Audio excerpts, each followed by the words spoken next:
ఎక్కడ చూసినా పండగ వాతావరణం లేదు. నువ్వు ఒక్కరినన్నా సంతోషపెడుతున్నావా? ప్రతి ఒక్కరితోటి తిట్ల పడుతున్నావు. ప్రజలందరినీ నువ్వు ఒప్పించి సంతోషపెట్టి నువ్వు ముఖ్యమంత్రిగా ఏలాలి. నువ్వు ఏది అందరినీ బాధ పెట్టి ఊర్లలో ప్రతి ఒక్కరు నిన్ను ఎంత తిడుతురు. నువ్వు యూరో బస్సే కానీ పింఛన్లే కానీ ప్రతి ఒక్క దానికి నువ్వు వాళ్ళకు సలహా మంచిగా సంతోష పెడతలేవు. ముఖ్యమంత్రివి నువ్వు ఎందుకు ఇట్లా చేస్తున్నావు?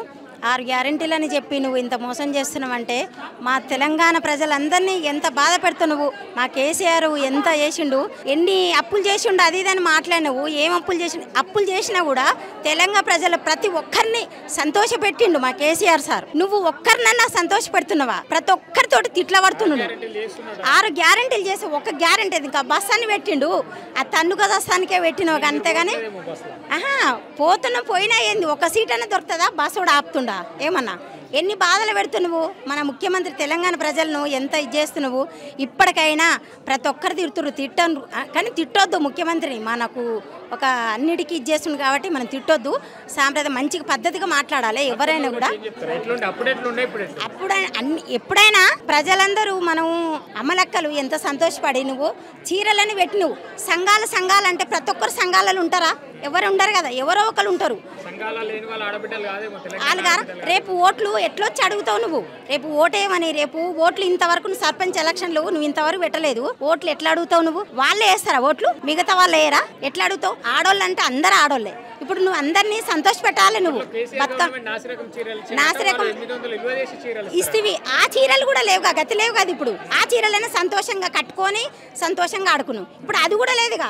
సంఘాలకని ఇస్తున్నావు. సంఘాలు ఒక్కలేనా మనుషులు? ఇక వాళ్ళు ఆడోళ్ళు మేము కావా? మమ్మల్ని సంతోషపెట్టవా? అందరికీ ఇవ్వాలి నువ్వు. ఇప్పుడు నేను చెప్తున్నా కదా, ప్రతి ఒక్కరికి ఇవ్వాలి నువ్వు. ఇస్తే నువ్వు ముఖ్యమంత్రివి, అందరు సంతోషపడతారు. నువ్వు ఎన్ని ఏళ్ళు ఉంటావు? ఇంకో 2 ఏళ్ళు 3 ఏళ్ళు ఉంటావు, అంతకంటే ఎక్కువే ఉండవు. ఇక అంతే.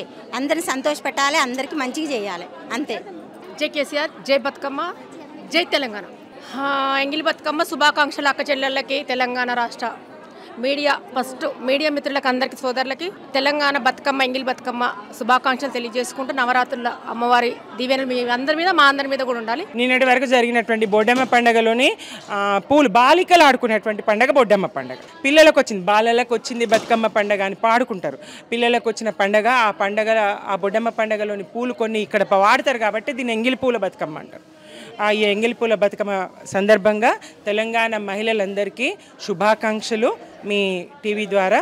ఇక పండగోలే లేదు అని ఎందుకంటున్నా అంటే, ఇటు 2 లక్షల ఉద్యోగాలు ఇస్తా అని చెప్పే నిరుద్యోగులకు, అందులో 1,00,000 ఉద్యోగాలు మహిళలకు వస్తుండే కదా, యువతులకు వస్తుండే కదా. ఆ యువతులు ఎట్లా సంతోషంగా ఉంటారు? కోచింగ్ సెంటర్ల చుట్టూ యువతులు ఇవాళ మరి చేరి చదువుకుంటున్నటువంటి సందర్భం, పుస్తకాలతో కుస్తీ పడుతున్న సందర్భం.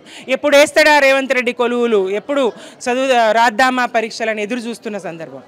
అటు యువతులు, ఇటు మహిళలు, వ్యవసాయం చేసుకునేటువంటి మహిళలందరూ కూడా వ్యవసాయ సహకార సంఘాల దగ్గర, రైతు బజార్ల దగ్గర, పోలీస్ స్టేషన్లలో యూరియా టోకెన్లు తీసుకుంటూ ఎక్కడ చూసినా పండగ వాతావరణం లేదు.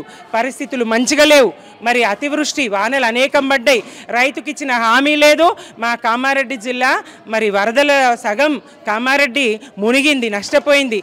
అక్కడ దాకొచ్చి ఉత్తి చేతులతో వచ్చిండు, ఉత్తి చేతులతో పోయిండు. మరి ఏమి ₹1 సాయం ప్రకటించింది లేదు, చేసింది లేదు. ఈ రేవంత్ సర్కారు మాటలు తప్ప చేతలు లేవు. బతుకమ్మ చీరలు కేసీఆర్ గారు ప్రతి బతుకమ్మ పండుగకు, క్రిస్మస్ పండుగకు గిఫ్ట్లు ఇచ్చిండు, రంజాన్ పండుగకు తోఫాలు ఇచ్చిండు. కుల మత భేదం లేకుండా వైట్ రేషన్ కార్డు, తెల్ల రేషన్ కార్డు ఉన్న ప్రతి మహిళలు, దాదాపు 1 కోటి మందికి పైగా మహిళలకు బతుకమ్మ చీరలు ఇచ్చిండు. చాలా మంచి చీరలు ఇచ్చిండు. అవి బాగలేవని నేను పట్టు చీరలు ఇస్తా, పీతాంబరాలు ఇస్తా, అక్కజెల్లెళ్ళ 2 చీరలు ఇస్తా అని నమ్మించి నిండా ముంచిండు.